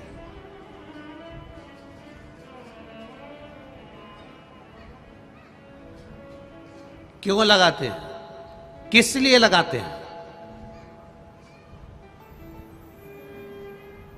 ये ललाट पर जो दुख लिखा है, ललाट पर जो भाग्य में तकलीफें लिखी हैं, किस्मत में जो लिखा है, बेकार कुछ लिख दिया। शिव के शिवलिंग को ये शीश लग जाए, महादेव का स्पर्श मात्र हो जाए, ललाट पर लिखा उल्टा भी सुल्टा हो जाता है, सीधा हो जाता है।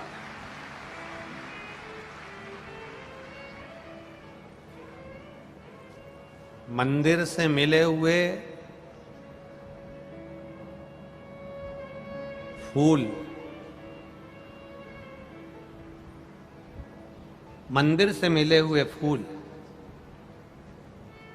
को कहां लगाना चाहिए, कहां रखना चाहिए? मंदिर से कोई पंडित जी आपको फूल दे देता है, उस फूल को सबसे पहले कहां लगाना चाहिए, कहां रखना चाहिए?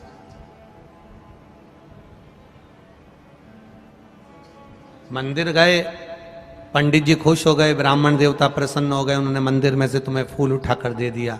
इस फूल को कहां लगाना चाहिए, कहां रखना चाहिए?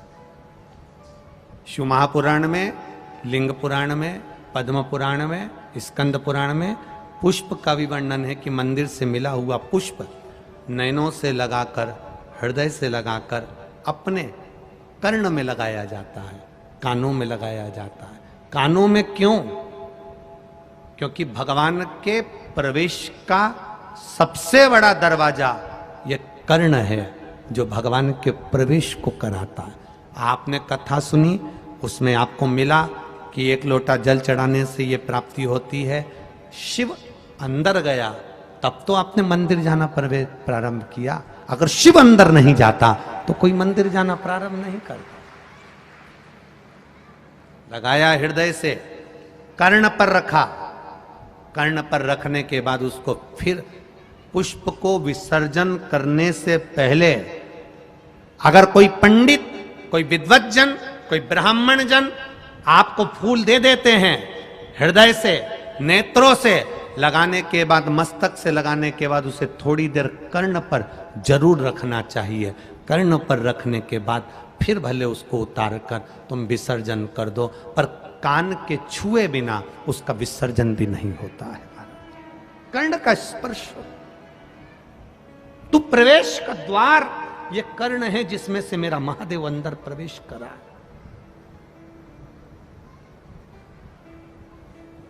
प्रवेश। श्रीमद् भागवत में गोकर्ण की कथा आती है, सुनिए कि नहीं सुनी? गोकर्ण की कथा आती है श्रीमद् भागवत में। गोकर्ण, और जाने दो, शिव महापुराण में भगवान शंकर के बहुला गाय के पेट में प्रवेश करने की कथा आती है कान के द्वारा।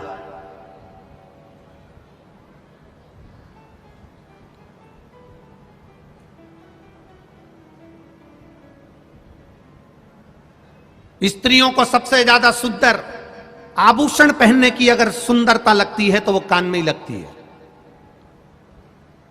कभी तुमने सुना 16 संस्कार में एक संस्कार है कर्ण छेदन संस्कार। कौन सा? कर्ण छेदन। कान को छेदा जाता है। क्यों छेदा जाता है? किस लिए? क्या जरूरत पड़ गई इस कानों को छेदने की? क्या जरूरत पड़ गई इन कानों में पिन लगाने की? क्या जरूरत पड़ गई इन कानों को छेद करने की? एक लड़की की शादी करने से पहले उसके कानों को छेद दिया जाता है। बाल्यावस्था में कन्या को, बेटी को कानों में छेद दिया जाता है। कानों में छेद।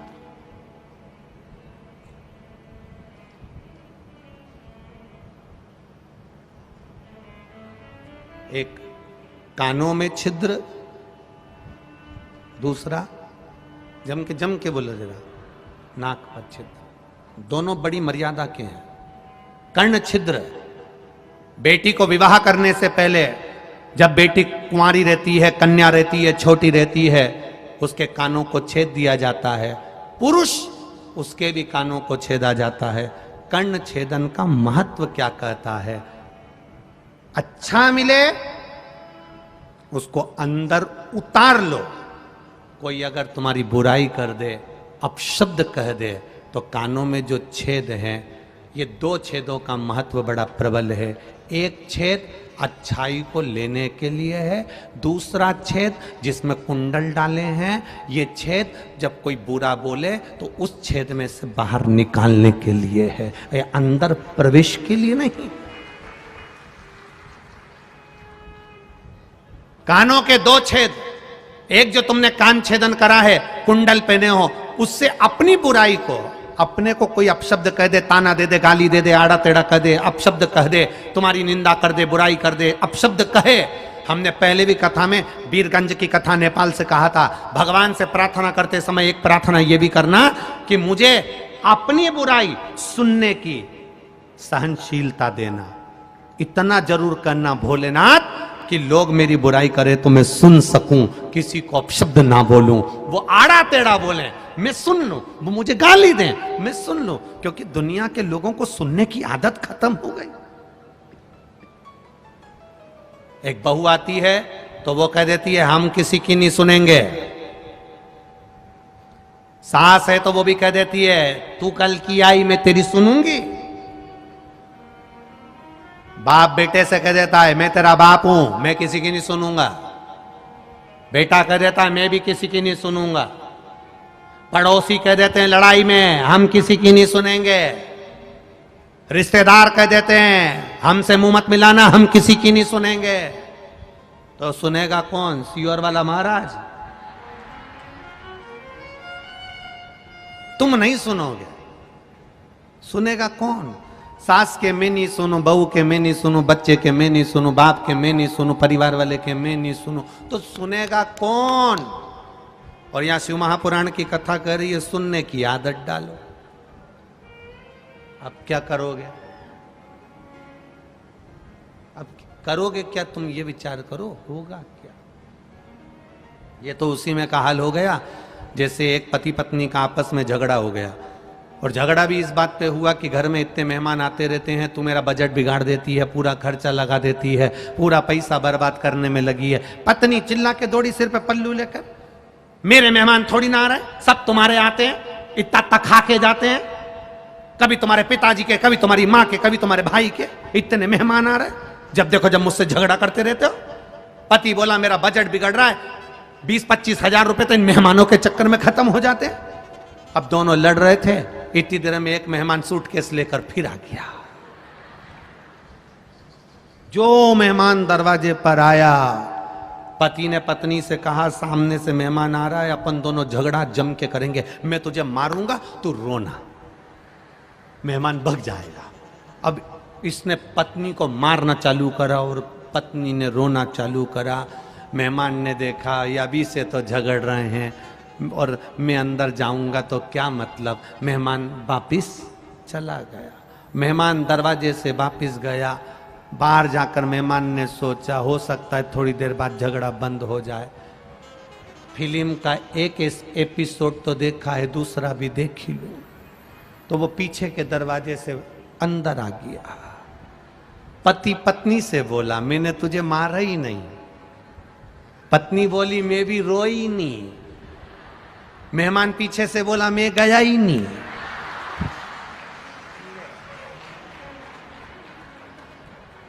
अब घूम फिर के मैं नहीं आ गया, मैं भी नहीं गया। ले भगवान से कहो कि हम अपनी कोई बुराई करे, निंदा करे, अपशब्द कहे, ताने दे, हम सुन ले। सुन नहीं पा रहे ना, इसीलिए अदालत में ज्यादा केस जा रहा है। ये अदालत में इतने केस किस लिए हैं? ये अदालत में इतने जज क्यों बैठ रहे हैं? अदालत में इतने वकील क्यों बैठ रहे हैं? क्योंकि हम सुन नहीं पा रहे।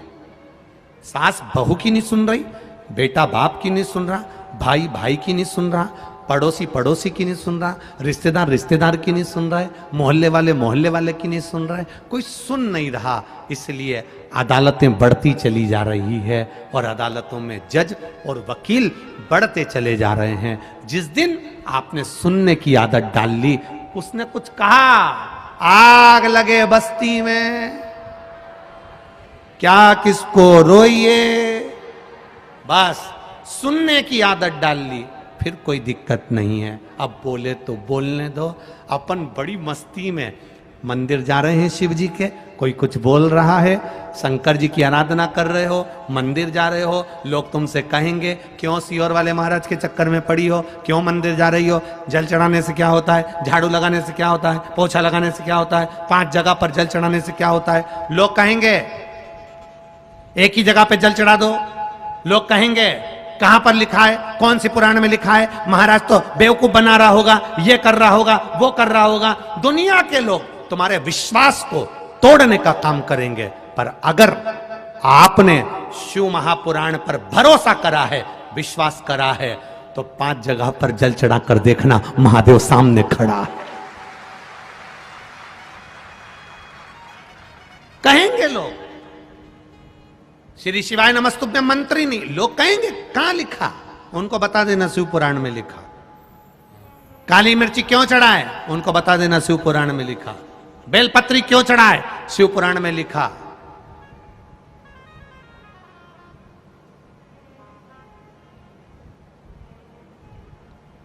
लोग थोड़ा सा पढ़ते हैं, खुद को विद्वान समझते हैं, और शिव पुराण में, भागवत पुराण में, नर्मदा पुराण में, गर्ग संहिता में, इन पुराणों में से लोग उसके दोष निकालना प्रारंभ करते। ये तो है ही नहीं, हमने तो सुना ही नहीं, हमने तो पढ़ा ही नहीं। पढ़ो पढ़ो।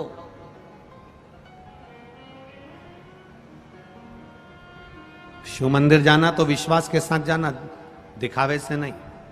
कई लोग मंदिर जाओगे तो मंदिर जाते जाते टोकेंगे, क्या करोगे शंकर जी के मंदिर जाकर, क्या होगा 1 लोटा जल चढ़ाने से, क्या होगा पशुपतिनाथ के व्रत करने से। पशुपतिनाथ के व्रत करने से क्या होगा, ये इतने पत्र पहले दिन ही आ गए हैं कथा में, 7 दिन में तो स्टेज भी छोटा पड़ेगा, मुझे ऐसा लगता है। ये पत्र क्या होता है पशुपति व्रत करने से, क्या होता है शिव जी पर जल चढ़ाने से, ये सारे पत्र यहीं रहेंगे, यहीं सारे पत्र यहीं रहेंगे। और जिनको संशय हो, जिनको शंका हो, इन पत्रों में मोबाइल नंबर तक रहता है, फोन लगाओ, पूछो, बात करो, पूछो इनसे क्या दिया शंकर ने, आपने विश्वास किया और उसने दिया, देने में कमी नहीं रखी।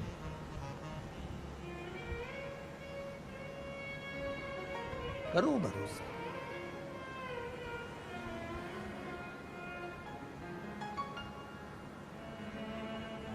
उसका किया गया भजन कभी खाली नहीं जाता, कभी खाली नहीं जाता। इसीलिए शिव कथा कहती है, हमारा वर्णन करती, आप करो उसका स्मरण।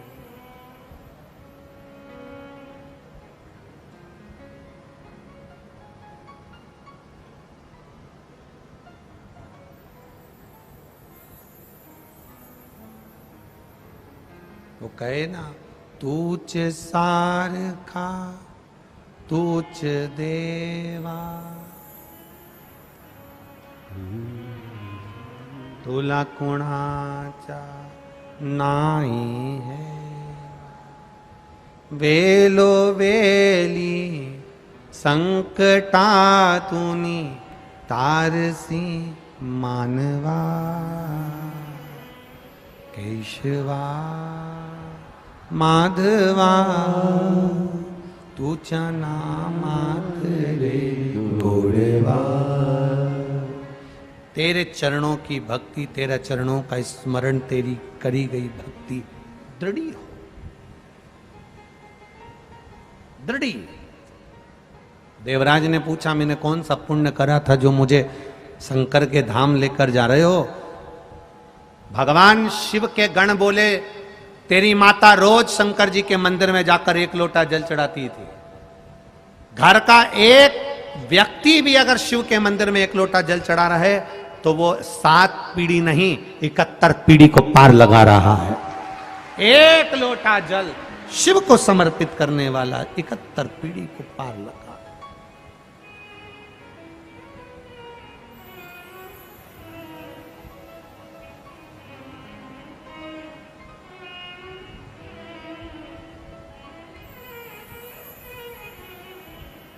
उसका किया गया भजन खाली नहीं,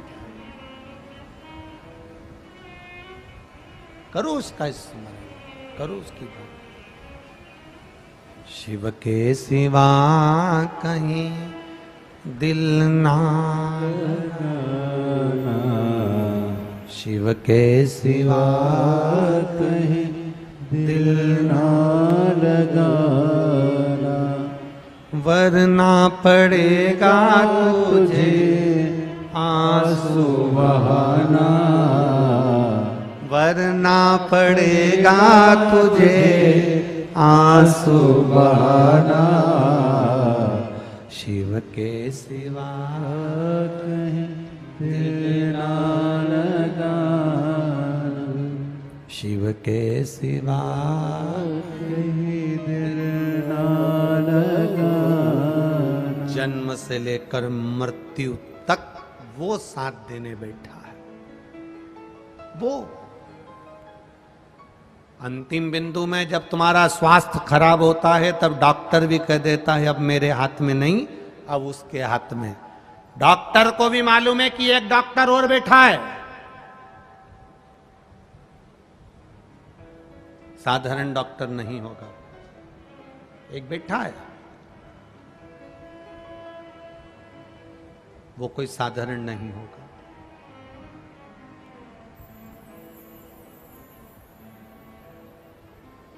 करो भजन शिव का, करो स्मरण शिव का।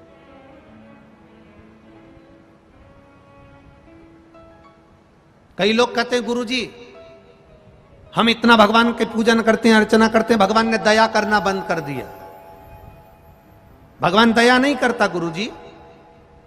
हम कहते हैं भगवान ने दया करना बंद नहीं करा है, तुमने भगवान पर विश्वास करना बंद कर दिया, इसलिए उसने दया करना बंद कर दिया।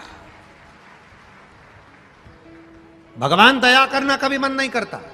कई लोग कह देते हैं हम इतने दिन से मंदिर जा रहे हैं, हम इतने दिन से बेलपत्र चढ़ा रहे हैं, हम इतने दिन से जल चढ़ा रहे हैं, भगवान ने दया करना बंद कर दिया। ना ना ना ना, दया करना बंद नहीं करा।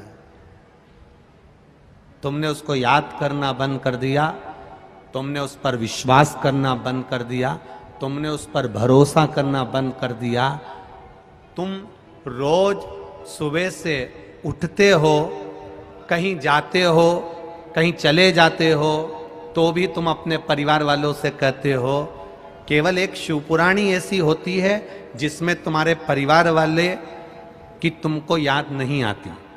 केवल शिवपुराण एक ऐसी होती है जिसमें तुम्हें परिवार वालों की याद नहीं आती। यहाँ पर लोग बड़ा बड़ा मोबाइल लेकर नहीं आते। लाते हैं क्या बड़ा बड़ा मोबाइल? यहाँ इसलिए बड़ा मोबाइल लेकर नहीं आते, कोई लेके चले गया तो कितनी विरक्ति है। कथा में आते हैं तो सोने की रकम घर रख कर आते हैं, चांदी की रकम घर रख कर आते हैं, अच्छी वाली चप्पल भी पहन के नहीं आते। जरा ध्यान देना, कितनी विरक्ति। सब कीमती कीमती सामान घर में छोड़कर आए, जो ऐसा ही था हल्का पुल्का किसी काम का नहीं, वो सब पहन के, साड़ी भी ऐसी पहन के आए,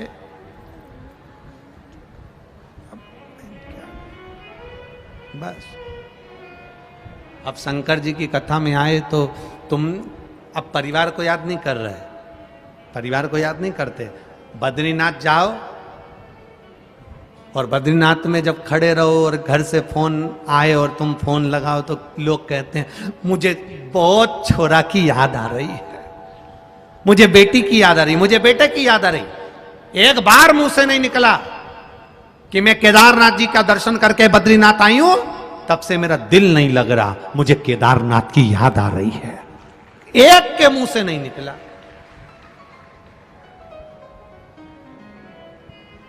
ये बाजू में कृष्णेश्वर महादेव बैठे हैं, 12वें नंबर का ज्योतिर्लिंग तुम्हारे छत्रपति संभाजी नगर के पास में 12वें नंबर का ज्योतिर्लिंग कृष्णेश्वर महादेव विराजमान है, पूर्ण ज्योतिर्लिंग विराजमान है। कितने लोग हैं जो कभी कभी अपने रिश्तेदार को फोन लगाकर कह देते हो, तुम अपने परिवार वालों से तो कहते, पति पत्नी से कहता मुझे तेरी याद आ रही, पत्नी के मुझे तुम्हारी याद आ रही। कभी एक बार तुमने महादेव को कहा भोलेनाथ मुझे तेरी याद आ रही, बहुत दिन हो गए रे कृष्णेश्वर महादेव, बहुत दिन हो गए, कब बुलाएगा। कभी कभी तो दिल से कह दिया करो। तो कृष्णेश्वर महादेव यही 35 किलोमीटर दूर है, हनुमान जी पास में सो रहे हैं, उनको जगाएंगे। कौन से भद्रा मारुति, हाँ, शंकर जी उनको जगा कर कहेंगे उठो जाओ। जैसे तुम राम जी को कंधे पर लाए थे, कमलाबाई औरंगाबाद संभाजी नगर में रह रही है और वहां से कमलाबाई को ले आओ, तो क्या कमलाबाई को लेके कैसे आऊं, तो क्या जैसे राम जी को लाए थे, तो उसके पास गाड़ी तो है ही नहीं। हनुमान जी से कहेंगे उसकी गाड़ी की व्यवस्था भी तुम्हें करना है और लाने की व्यवस्था भी तुम्हें करना है, बुला ले। हम याद ही नहीं करते। वो माताओं को थोड़ी सी वो हिचकी चलती है ना, तो तुरंत कह देती है मेरी बेटी याद कर रही। एक बार हिचकी चले, एक बार नहीं बोली सियोर वाला महाराज याद कर रहा है, एक बार नहीं बोली, एक बार।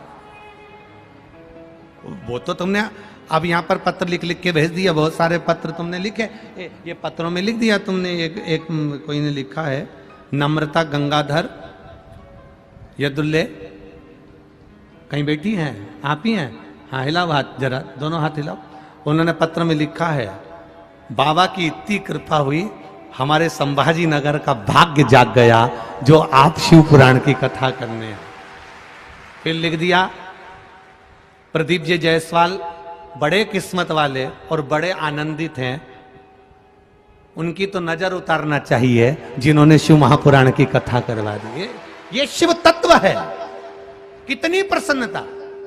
बेटी धन्यवाद आपको, बहुत बहुत साधुवाद। दोनों हाथ हिला दो एक बार, हर हर महादेव।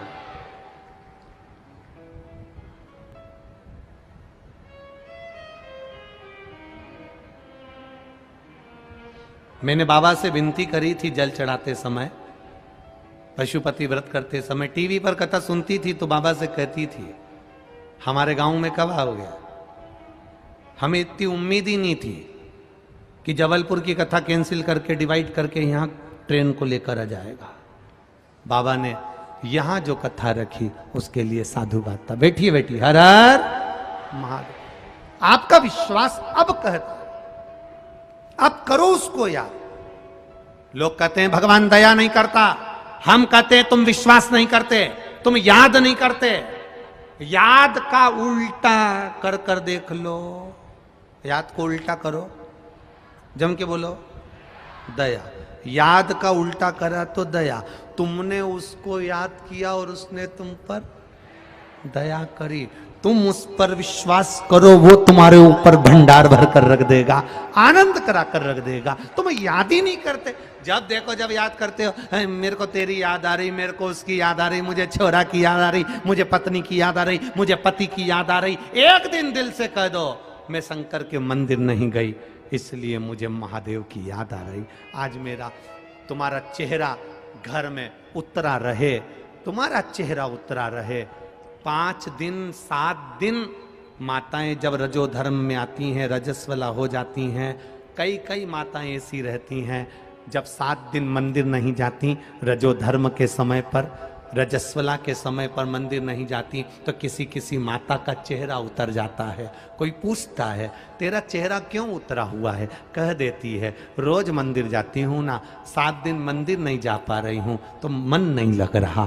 3 दिन लोगों कथा नहीं आती टीवी पे तो लोग कह देते मन नहीं लग रहा गुरुजी, कथा क्यों नहीं आ रहा, मन नहीं लग रहा। अब जरा विचार करो, तुम्हारा मन कथा के बिना नहीं लगता, तुम्हारा मन शंकर को जल चढ़ाने के बिना नहीं लगता, तुम्हारा मन शंकर को बेलपत्र चढ़ाए बिना नहीं लगता, तो महादेव का मन भी तुम्हारे बिना नहीं लगता। इसलिए वो दौड़ कर आकर तुम्हारा कल्याण कर देता है, उसका मन तुम में रमता। देवराज कैलाश धाम को गया, बिंदु के प्राण छूटे, चंचुला देवी ने शिव पुराण की कथा को भगवान देवाधिदेव महादेव ईश्वर जी गोरा जी बनकर आकर कथा का रस तत्व ग्रहण कराते हैं। जोरदार ताली बजाएं, भगवान शिव और पार्वती, ईश्वर जी और गोरा जी पधार रहे हैं।